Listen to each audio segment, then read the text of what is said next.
12:05. We'll get to our main event as quickly as possible. Thank you to everyone for tuning in today.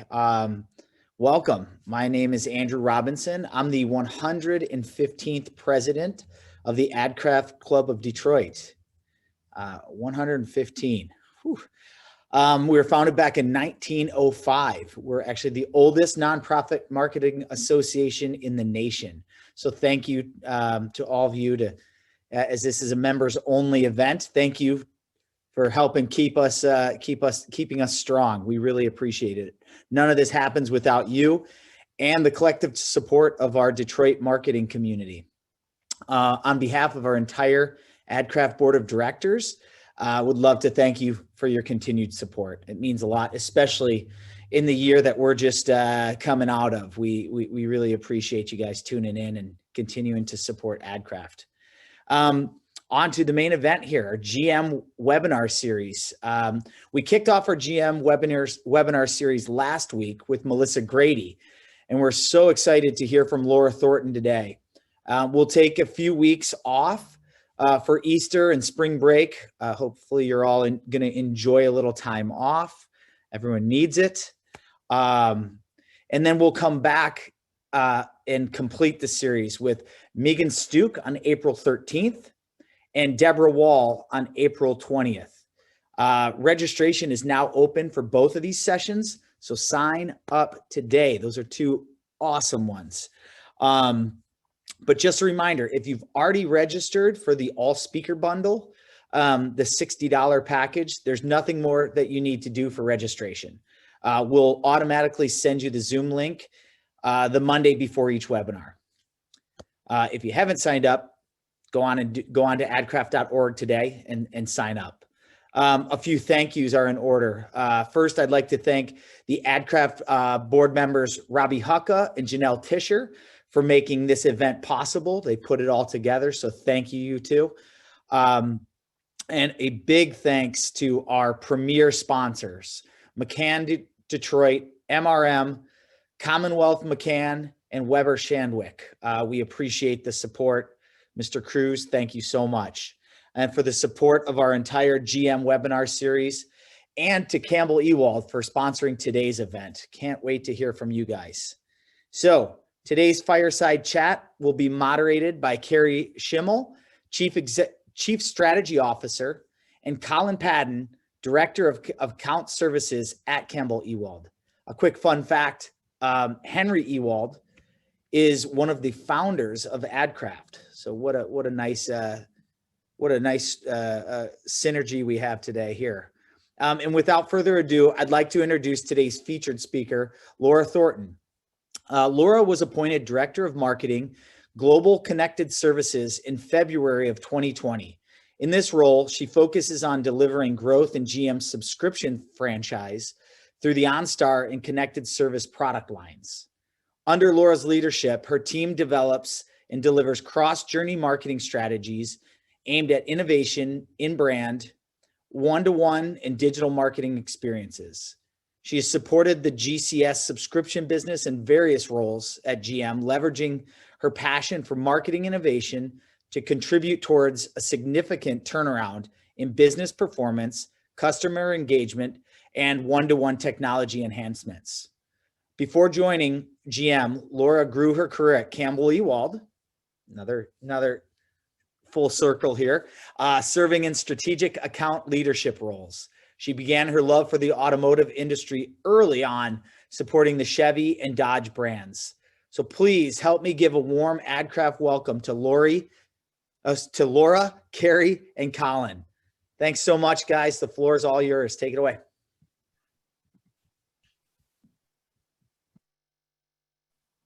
Thank you very much, Andrew. To the whole Adcraft Council and also the Adcraft team. And good afternoon to everybody here at Adcraft. On behalf of myself, my teammate and Chief Strategy Officer, Kari Shimmel, and the entire Campbell Ewald team, we heartily thank everybody for this opportunity to host this hour with Laura. Andrew stole a little bit of my thunder here, but wanted to say, as many of you may know, CE does have a long history here in the Detroit market. We're celebrating our 110th year in business this year, and a storied relationship with Adcraft to the point of Henry Ewald being part of the original team. Also, and very important to us, is a strong partnership, with OnStar and our GCS clients, and for almost nearly 25 years, actually. And of course, a strong partnership and a great friendship with the distinguished guest today, Laura Thornton. So I'll kick it off with a really easy one for you, Laura. How are you feeling on this beautiful Detroit day? Awesome. Thank you, Colin. And thank you everyone for having me here today. I'm humbled to be a part of such a distinguished group of people, and feel really awesome about the fact that I get to share this experience, not only with you, but with Colin and Kari, who I consider friends of mine, which I think is so magical about this industry as a whole. We become family when we work so hard together. So thank you. Absolutely.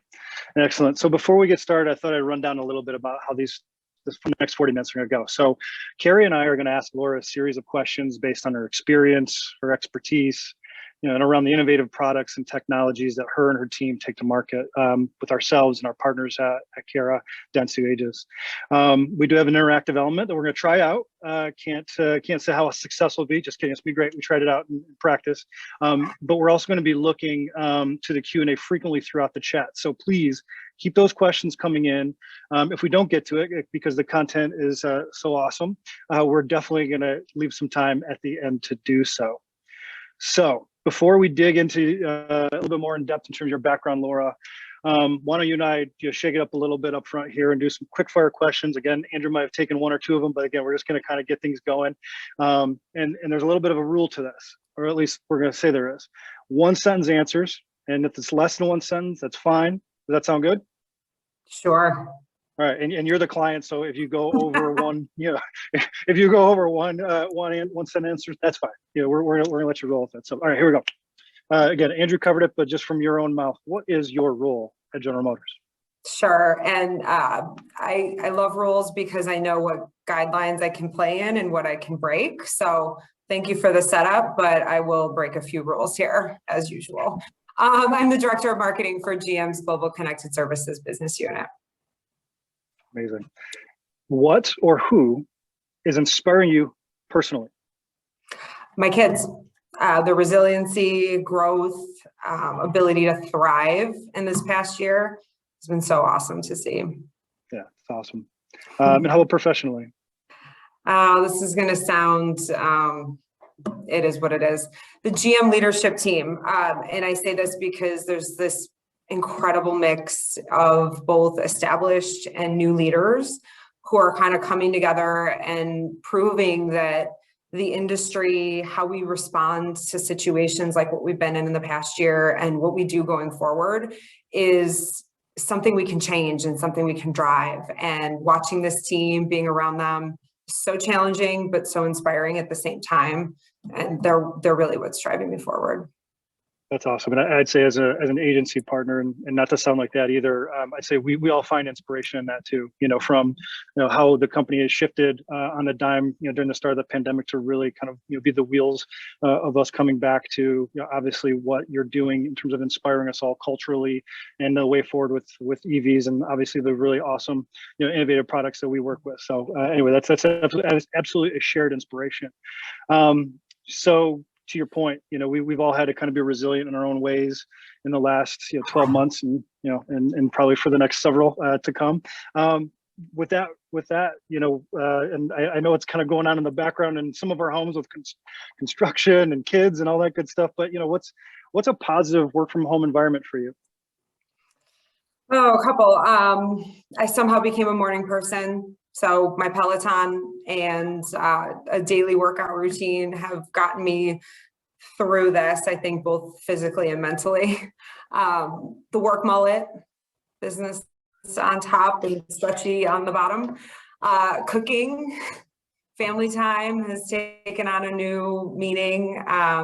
And just, in general, I think we spend so much time making wonderful homes for ourselves, and then we spend no time in them. And being able to do that this past year has been really awesome. We've done a bunch of renovation and little projects here and there, and I can look around and it finally feels like our house. That's awesome, and so true. So I guess this next question is pretty part and parcel to that. With myself, I wasn't really a Netflix member before the pandemic, believe it or not. I think it was Tiger King that got me going. And I know we're gonna touch on subscriptions, when we get into the meat of this here. But I have to ask, because it's probably one of the biggest questions that are asked of me. What is on your Netflix must-watch list? Oh gosh. Well, right now I'm rewatching Schitt's Creek, and it's even funnier the second or maybe third time around at this point. But I'm a sucker for like mindless, dare I say, trashy binges. So waiting for new seasons of Virgin River, Emily in Paris, Dead to Me, Working Moms, anything that's just sort of noise but comical in the background, so that if I'm multitasking or getting back online at night, I've got something to kind of take my mind off of things, so to say. Awesome. Check out The Last Blockbuster if you haven't. It definitely took me back a little bit to my youth, but also just a really amazing story about perseverance, if nothing else. Awesome. Well, let's pivot. I'm gonna hand it over to Kari Shimmel, who's gonna kind of take the next batch of questions here. We're gonna focus a little bit on a younger Laura and talk a little bit about how you came to be. So Kari, take it away. That's great. Awesome. Yeah. Well, I'm just going to remind everybody, make sure to throw some questions in the chat here. We'll answer along the way. I think everyone's interested in like career roadmaps and how you get to where you get. I'm also going to just call the hashtag for the session right now with work mullet fashion. This is great, Laura. Thank you for that. How did you, going back to the very beginning, how did you get started in marketing? What got you into this field? Yeah, it's a great question. I honestly never saw myself here. I was going to be an attorney. I went to college and I was like very much, headed down a path. And when I was at U of M, I had an opportunity to interview at BBDO Detroit. And growing up in a family that was an automotive family, there was something really magical about the thought of being able to work in that industry. So I got the job and I had a choice, and I chose, starting my career and starting it working in automotive retail advertising, which was very, very interesting. And I fell in love. I fell in love with this industry, the people. And I think this is one of these questions that everyone should be asking themselves every couple of years is, why am I in this industry, or am I doing what I love? And what I found throughout the years is that answer's been very different. Sometimes I've answered it because the people around me were my family and we were in it together. Others, it was because the clients and the work was super interesting. But ultimately, I think the ever-changing nature of the consumer landscape, society, trends, everything that happens around this industry as a whole can allow you to have 5, 6, 7 different careers under the guise of marketing. So you can be a strategist, you can be a creative, you can be an analyst, you can be a client, you can be a salesperson, and it's all kind of at the service of the same industry. So I've loved it. I've stayed in it because of that. I have no doubt that I made the right choice.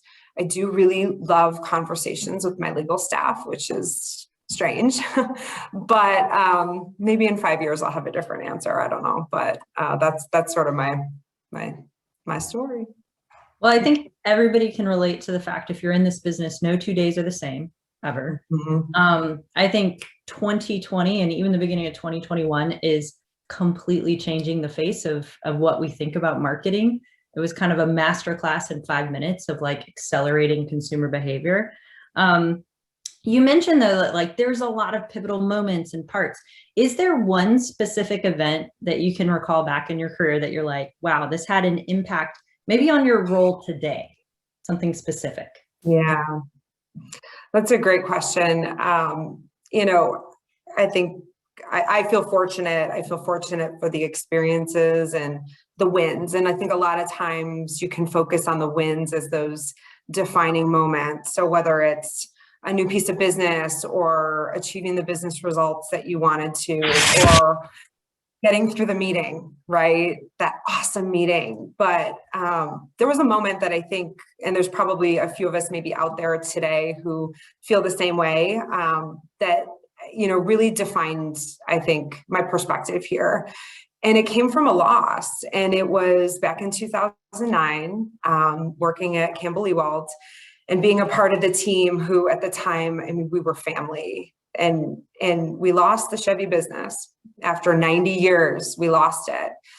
And I think what was so interesting about that experience was what came out of it for those of us who stuck with it was the endurance to reinvent the agency, to see the business all the way through, to be there for our clients, even when we were in conversations with the competition on the other side of the table, to do the right thing.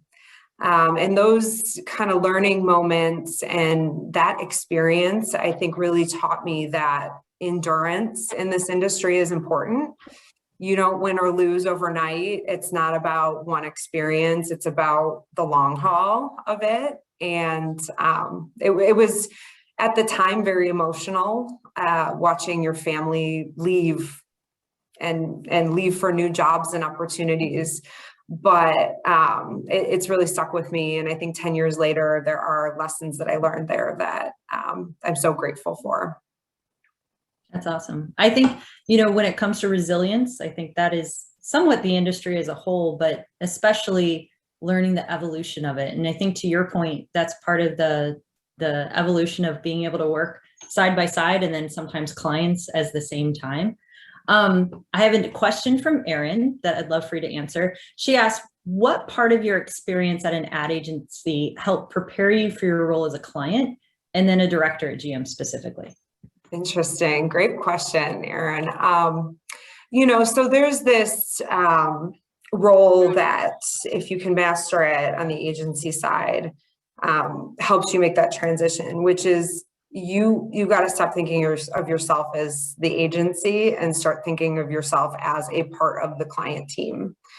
And on the agency side, really, as you look at that cross-functional team around you, we're all trying to solve the same thing, which is results for whatever the business need is. So some sort of customer need or opportunity that exists to help the business grow. And the second that you stop seeing yourselves as sitting on opposite sides of the table and you see yourself as that glue that helps the client unlock creative opportunities and really big ideas, you're not against one another, you're together in that. And then taking that then to the other side is then what helps you be a good client, because you know all of what's happening on the other side of the table. You know everything that your team is doing to help bring you the best work. And you know the difference between good work and bad work. And you know the difference between, what Colin's saying and what Colin's really saying, and what Kari's thinking and what she's really thinking. And there's magic in that. And I think that's what's kind of part of what that transition turns into, is if you can think of yourself as the client, it's so awesome. That's such a great point, because a lot of times, and you mentioned obviously the creative output, which is super important. And it's a lot of times what people see, but it's, you don't get there oftentimes without that, foundation of trust, putting, to your point, the client interest first. And like we like to say here, first and always, and really thinking about not just, it's very important that we do great work together, but really it's the impact of that work on your business that is absolutely what, is imperative. So thank you. That's a great point. I think I always like asking this to people who do go client side, because I think there is that partnership. But is there anything you've learned as a client now that you wish you had known as an agency partner, that you didn't have that insight and you only have it now that you're a client? Yeah, so you always have those moments, and some special clients along the way who you just are like, what are they thinking? Like, why? I don't get it. I don't understand the direction. And what I found is that in most cases, there are other factors. There's something going on internally at the client side, or there's some other rationale that you may not be exposed to, and that they're not actually idiots. Because there are some times when you're like, oh, come on, why don't they see the opportunity? Why don't they see the idea? And there's so many other factors that when it's your business to run, sometimes you have to make the decision that's not the popular one, or that's not the fun one, or that, you know, isn't the right time to invest in, because there are other factors at play. And so this is sort of a mantra of mine that I've grew into over the years, but if you can just go into it assuming good and not that they're against you or they're wrong or they're not intelligent, you'll find a good outcome. That's awesome. Yeah, so I do want to, before we pivot and talk a little bit more about OnStar and GCS and get into some of the business side, I'd love to answer another question from the audience. Amanda has asked, what's been your biggest challenge as a woman in the auto industry, and how did you overcome that? That's a great question. And I think I never saw myself as a woman in the auto industry.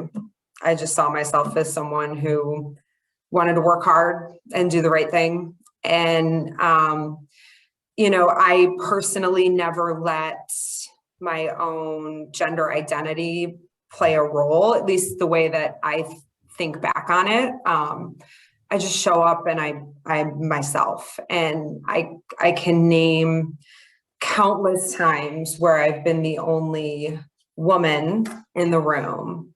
And you can either let that define who you are in the room, or you can just be in the room and talk and contribute and be a part of it. And so that's sort of how I've looked at it, is I've not let that define me. I've just, yeah, that's my physical being, but that isn't who I am at the table.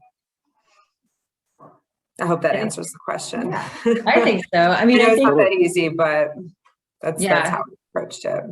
I mean, it's definitely, I think one of the things that I've loved is the evolution of the auto industry, how it was such a male dominated, it was associated to masculinity and gender, and yet it really has transformed. And I think now, you know, just seeing the nature of the industry as a whole and where it's headed and the future of it, you know, it's not about trying to assign masculinity or femininity to this. It really is about, you know, feeling seen and heard in lots of different ways within this space. So. Well, and I had a lot of, you know, I'd say strong female and male leaders in my career. I had, you know, one of my favorite periods of time was working on the Chevy truck business, and had a female client on the other side. And we did some of the coolest work in that window of time. And it didn't matter like that we were women. It was just good work and fun. And, you know, I don't know. So I'm not naive to the fact that, listen, I know gender bias can exist. I know that there should be more than one woman at the table. But for me, I've just pushed that aside and said, that's not going to be what defines me. I think that's important. Let's get to the business. Let's talk a little bit more. We're going to pivot to subscription. We're going to ask for our interactive portion of the event. So we're actually going to launch a poll and ask everybody to participate. Give your best guess, and we'll see if this goes live. Debbie, let us know when it's up. Yep. Okay. There you go. So we want everyone just to submit an answer for this. So how much do you think the average American spends on monthly subscriptions? So we're going to talk a little bit about the subscription business. It's been interesting as we've watched the pandemic really shape how we think about just on demand and having access and what subscription models can bring. In fact, we know that 1 in 3 adults have actually added a subscription service since February. Laura, I wanted to ask you specifically, you know, what do you think this Amazon Prime effect, what do you think the subscription model is having on just kind of the general consumer population right now? Yeah, so I love this industry, and I could talk for 2 hours about it, but I'll keep myself succinct hour. here. You know, what's interesting about this industry, so set the COVID impact aside, because there have been some really tangible use cases and benefits that have come out of this. What's interesting about the idea that, you know, the control is in the hands of the customer here, where you can own an experience without having to physically own something. So the control, whether that's perceived or real, is in the hands of the consumer. They can try it, they can keep it for as long as they want, they can cancel it anytime. And psychologically, I think this concept that's being, or this idea that's been used for a few years now of usership rather than ownership, is what's allowing not only innovators, but consumers to consume things in a different way. So software-enabled services, you know, one-time use versus a duration model, data that leads into it, all of these little nuances that go into unlocking what then looks like consumer success in a subscription industry it's like so interesting to think about and to try to resolve. It's not going away anytime soon. I think there's some general behavioral patterns. The question is going to be where in the industry is it being overused and overapplied, where it's undervalued. So there's some things out there that I think people are trying to force a subscription model onto that just aren't going to be valuable enough in the long term to stick around. But then others that, you know, you're going to say, I'm never going to cancel that because the value to you is exponential. So it's a cool industry to be a part of. What I love most about it is you can see in your results every single month, whether you're winning or losing. And you win or lose your customer every time that bill hits their card. And the longer you can win, the better you do, and the more value you're creating. So yeah, like I said, I could go on, but I love this economy. Awesome. I feel like, you know, let's close the poll. Let's see what everybody responded. Because I think, you know, one of the things, whether we realize it or not, we're all participating, to your point, in this economy. I think what's really fascinating is to, you know, one of the things we want to chat about today is how does the subscription model business impact the future of the auto industry, but more specifically, you know, really impact the future of where GM is headed as a whole. So I don't know if we have the results up, if we can pull them up, and let's see. All right, so 33% of our audience here thought that Americans spend between $100 and $150 a month. Actually, the real number is $237 a month is what we're spending. So what I would tell you is we're probably spending on a lot of things we don't know about. To Laura's point, it's hitting those credit cards every month. We've added more subscriptions in the pandemic. There's a real value for when we move to this usership, and like, what does that mean? And what does it mean about the experience? So I kind of want to pivot and move into GCS. Let's talk about connected services. Let's talk about where this is at. Colin, if you want to go ahead and share the screen. Is technology my friend today? You might need to close out the Q&A box on your screen, because I think we're seeing an artifact of that. Thank you for the heads up, and for everybody watching me with technology. Let's try it again. How are we doing? Looking good, looking good. All right. So, you know, one of the things most people know probably in the group here about Buick, GMC, Chevy, Cadillac, Hummer, but what is Global Connected Services? What role does this play within GM, and what really is this, Laura? Sure. So we're a business unit that's existed within GM for almost 25 years, formerly known as OnStar, and we've sort of shifted our strategy to broaden our view a bit, which we'll talk about here in a moment. But we're really the subscription franchise that drives a monthly recurring revenue relationship with owners of a Chevy, Buick, GMC, Cadillac, or soon to be Hummer vehicle. It's a very nuanced business. We're a business within a subscription business within an automotive company.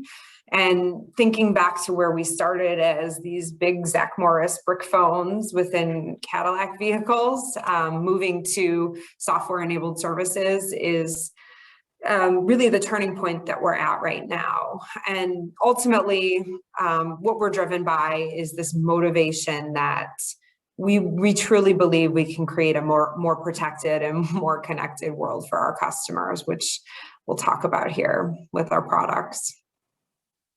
All right. So, when we do think about the innovative product and services that are happening within this, what are the ones that maybe you're most excited about? What are the ones that are, core to the business? Sure. So let's start on the connectivity side. I think we've all seen what's happened around us with a lot of the auto industry shifting to more of a software-enabled model. We've been here for a number of years. I think we were the first ones out with at scale app integration so that your smartphone could control your car at scale with Wi-Fi in the vehicle. But now it's a matter of how we start to take all of these components, and I think of it as like the periodic table of elements in terms of hardware and capability sets and how you put all those things together to create new capabilities for your customer. So if we think about the service offerings that our customers are starting to ask for, or that we're starting to see the need for, anything that you can do to remotely control or manage your vehicle has to be there. That's table stakes at this point. But application of it, what it looks like, how it feels, how it behaves, that's where we start to unlock that brand experience in the hands of our customers. Streaming services in the car, so content, audio, navigation experiences, being able to bring something nuanced from an app partnership, and really making that drive more of a journey or an experience is what we're seeking to do more of. We've got a great platform. We've got embedded connectivity in all of our vehicles.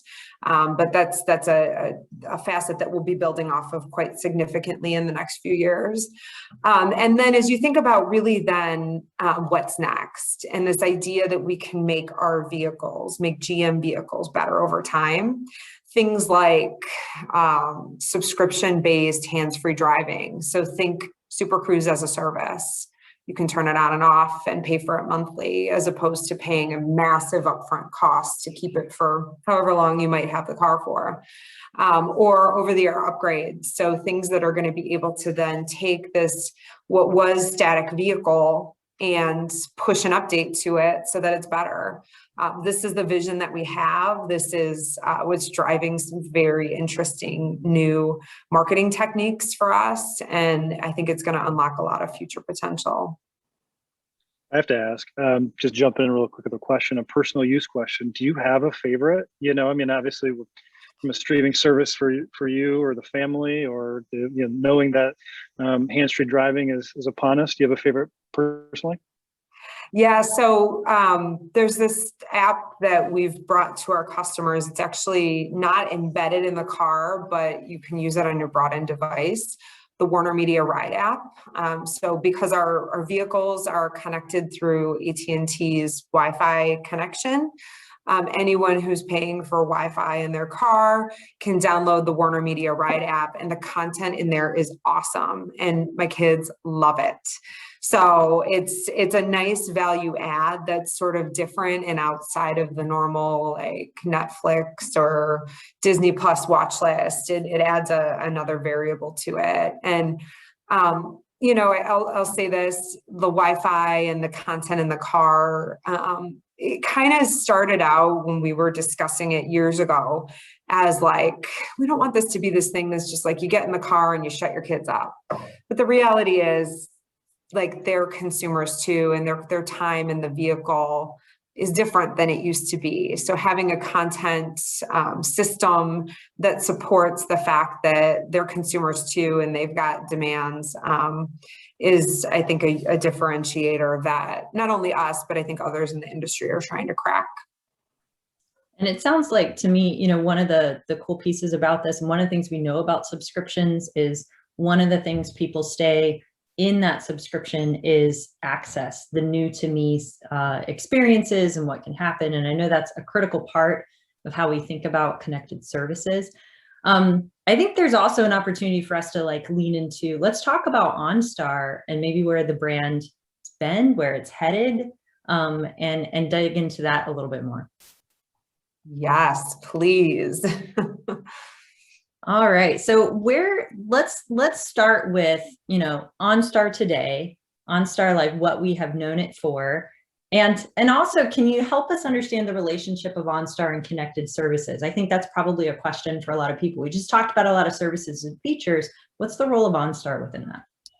Sure. So going back to the Zach Morris phone in the car, I think the origination of this embedded product and this idea that connectivity in the car was sort of born in this idea that there's this safety and security need is how we started out, right? And as time went on and we saw the opportunity to do things like put Wi-Fi in the car, create a remote app experience, what we saw was that the OnStar value proposition was getting a bit diluted. And we purposefully made the decision to kind of break the two apart so that OnStar, as it's known as this safety and security and peace of mind brand, had more clear space for innovation. And I'll talk about that on the next click. And that also on the flip side, the vehicle brands and those experiences that I talked about in terms of enhancements, that felt like it was more of a vehicle ownership experience. So that clear space that's created for OnStar and the refocusing of the brand that we did in 2018 has really allowed us to then look at what's on the right side of this chart, which is how we innovate OnStar products so that the peace of mind idea and feeling can be applied in new areas. So that embedded product is still going to be core to our business as we go forward, but new things like the OnStar Guardian app are going to be coming out where we can actually put that in the palm of our customers' hands and allow them to take that elsewhere. Things like insurance services, so applying peace of mind to an insurance product, whether it's automotive or home. Solutions for our business partners so that our fleet and commercial owners or partners can have the peace of mind that their assets and their drivers are protected. And then things like plug-in devices. So how and where can we play with a product like the OnStar Link product, which is going to allow us to keep vehicles connected that are going to be impacted by 2G and 3G network shutdown. So this view on what the future looks like for us is a lot more clear, goes beyond that embedded product. And as a marketer, what this means is now we've got this multi-product line brand that now needs to stand for and mean different things in different applications, but still remain core to the promise of what peace of mind means. That's great. I think we've got an interesting question that I think relates to what you just talked about with the brand itself. It comes from Teresa, who's actually one of our partners with Kara. So what do you love most about the OnStar brand? And what do you want to tell people about the brand that they may not know? Thank you, Teresa. Great question. So I think many of us in marketing have at some point told the joke like, oh, we're not saving lives here. And working on the OnStar brand and business, we actually are. And there's something really powerful and emotional about this product. And so what I love most about it is the fact that every single day we have real emotional, life-saving interactions with our customers. And something that people might not know, maybe they do know, I guess if we've been doing our job properly, is we do everything from being there for you in a crash to delivering babies over the phone. And some of the experiences that our emergency advisors help deliver for our customers are so incredible. Wendy in our Oshawa call center is one of my favorite people to spend time with because she's like 15 years tenured in this position, and she comes to work every single day and has one of the hardest jobs in the world. And she shared with me an experience where she was able to actually talk someone down from suicide over the phone. And you would never think that someone who was in a situation like that would push their OnStar button for help. But for whatever reason, this person did, and she was able to help get him safely to the hospital and the help that he needed. And being a part of a business that does things like that for our customers is so just motivating. I think that's one of the things, I don't know if other people remember this, but you go way back in the day, and some of the early stories that came out of OnStar and the way we've been able to really use the member calls and what, these are real stories where OnStar doesn't just play a service or a benefit, but it is, to your point, that truly emotional role. And I think I'm kind of feeding you the answer, but I'll still ask you the question here. So, with all of these smartphone apps and all these things out there that are saying they're kind of like lookalike products to what OnStar has, how in the world is OnStar unique and different in this moment, right? Like, a lot of people claim they can keep you safe and secure. What's the differentiator for OnStar, and how is that impacting the marketing?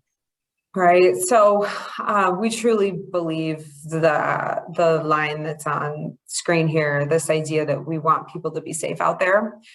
And, there's no shortage of competitors out there who are trying to do the same thing. The difference is we've been doing it for 25 years and we created the industry. And not that means that we're always going to lead. I think companies who, just rest on their laurels like that often find themselves being beat, especially as, competitive changes happen in the marketplace or the industry shifts. And so we're trying to leapfrog ourselves with what being safe out there means and how we apply, our cultural and current view on what use cases we're trying to solve for our customers. So that may change as we go forward. Think things like, how do we respond to someone who's calling in and is really ill with COVID? What do we tell them to do? We had one of those calls 2 weeks ago and it was really emotional. How do we help a customer who's been pulled over and is afraid? And how do we show up in a more modern way? We don't need to worry about whether the 911 call center is going to answer our call. They do that. They've done that. They trust us. We get to now think about the more important things, which is what are our changing customer needs. And I think that's what really differentiates what we can do versus what others do. They're 20 years behind us on that. And we just got to keep pushing that forward. So to me, one of the things that's also been really unique about OnStar, you just mentioned the 911 call center, the amazing partnerships that have been built up over this 25-year kind of experience. So, why don't we talk a little bit about how is OnStar helping the most vulnerable? What are the partnerships out there that you're looking to that might even be surprising for some people to learn about? Yeah. So I mentioned that suicide example. That example catapulted us into a partnership with the U.S. Department of Veteran Affairs. And we actually serve as, we kind of wear a non-OnStar hat. Our advisors help answer phone calls for veterans who are feeling suicidal or who are in need of mental health support. So it became this secondary role that we play as a result of us having customer situations come up and demanding of ourselves that we know how to deal with it properly. So now we are one of the only call centers out there who can actually handle that type of situation, and we know what to do. Another partnership that's similar in nature is that with the American Red Cross. So we know when our customers are in a crisis situation, a hurricane, a flood, wildfires, The ARC is generally the agency who's on the ground trying to help with FEMA as well. And we take all the information from them and we make sure that we've got the latest data to be able to share with our customers. But they also leverage us for overflow capacity. So when they can't answer calls, we'll answer the calls for them. They don't pay us money to do that. We just do it because it's the right thing to do. And so these partnerships that get born out of just doing the right thing, they help us to be a good citizen. And I think that's what's so important for us is that role. I think that's a great transition to talk about kind of a product that I think is really exciting. It's going to be launching more mainstream this year. And you're about ready to get into it. It's also a chance for us to talk a little bit about the work. So can you share just a little bit about Guardian and what's going on with that? Sure. So OnStar Guardian, new app that we've been working to develop over, I'd say the past 2 years, is finally out there. It's available for download today. And it is the starting point of a new platform for us to be able to go with our customers wherever they go. So there's some functionality in there today that allows for location services, roadside assistance, blue button calling, emergency services, mobile crash response.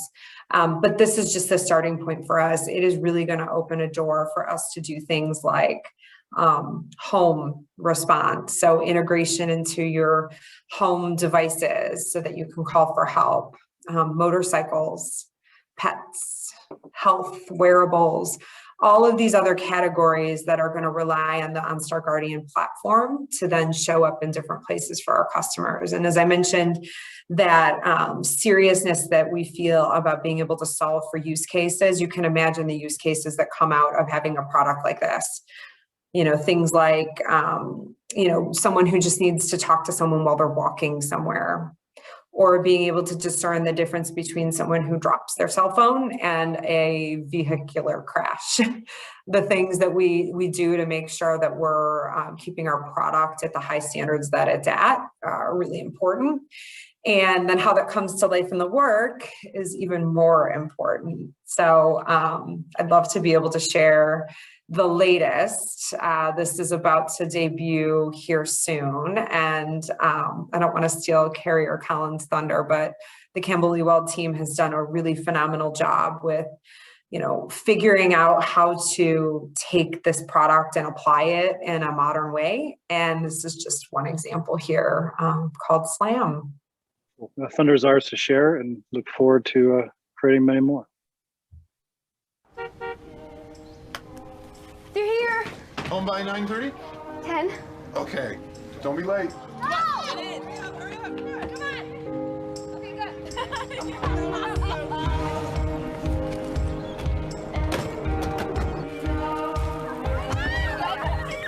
on. Okay, good.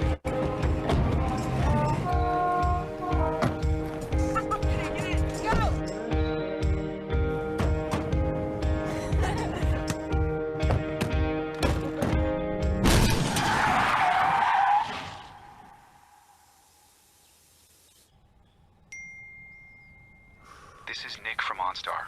We've detected a crash from your phone. Is anyone injured? I don't think so. Good. Help is on the way. Is there anyone I can call for you? My dad. Okay. I'm calling him now.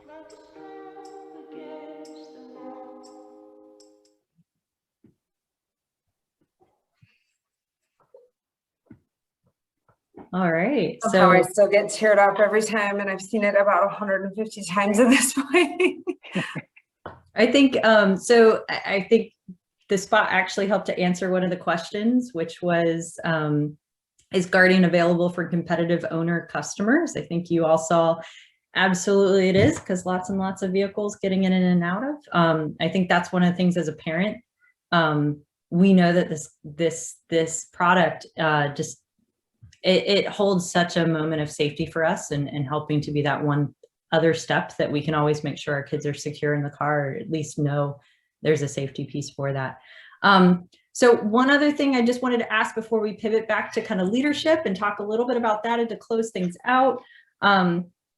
Can you talk about a piece of work you're most proud of? Is there something that you want to speak to that either is coming up or something that you've already put into market that you want to share?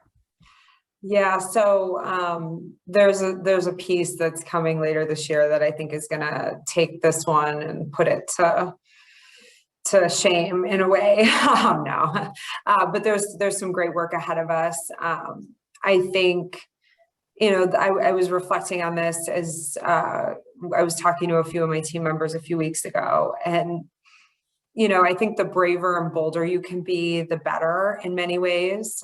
So I have examples of, this crazy campaign that we did for Silverado HD called the Max and Al campaign, which I have no idea why our clients bought this, but did. And it was so fun. But I think the work that does the best is the work that you don't have to question the investment around. And, it took us a long time to get our clients, when I was on the agency side and then even over here on the client side, to reinvest in this brand. And then when you see the work, you're like, yes, of course. Why would we not invest in this?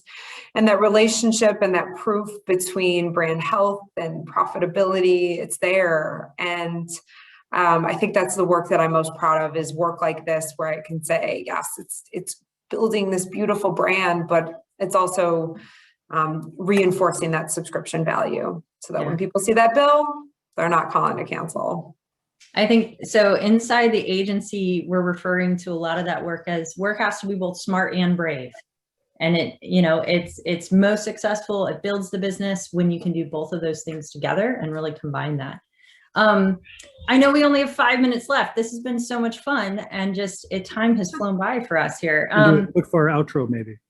Yeah. So Colin, I think there's so many other great questions that are in here. Do I want to pass it off to you and you can close us out here? Yeah, absolutely. Number one, thank you, Laura. I think there's been a couple comments in the Q&A just about how authentic and genuine the conversation has been relative to your candor and your thoughtfulness. And, for people that know that we're going to get that from you every time. And to the points you were just kind of raised with Kari, obviously probably an insatiable desire to make sure that, your business is, kind of in the forefront and obviously very successful. And obviously between ourselves and your partners at Kara and other agencies that help you with that, I totally echo that sentiment. But I'm going to give you, I guess I'll give you a softball to end it.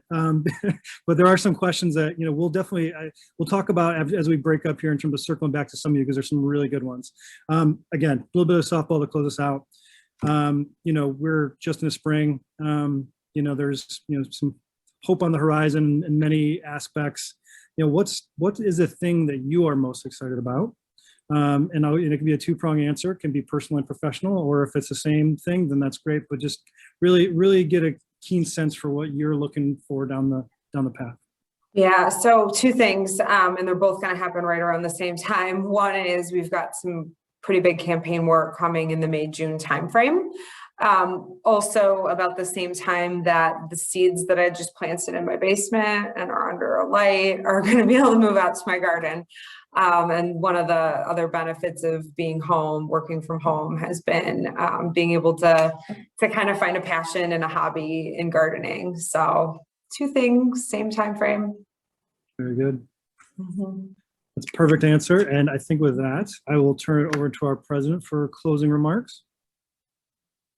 Yeah, what a great hour that was. I think I was fielding texts as you guys were all speaking of how authentic, awesome, great of a conversation this was. And it's rare that you get that inside look into the agencies and how they operate and work with their clients. And I think that really came through today. So thank you guys for spending the last hour with us. Really appreciate it. And Laura, it's been nice to get to know you through this process. So thank you very much for being our keynote speaker today. On that note, I want to thank the 150 plus of you all that tuned in today to spend your lunch hour with us. We really appreciate it.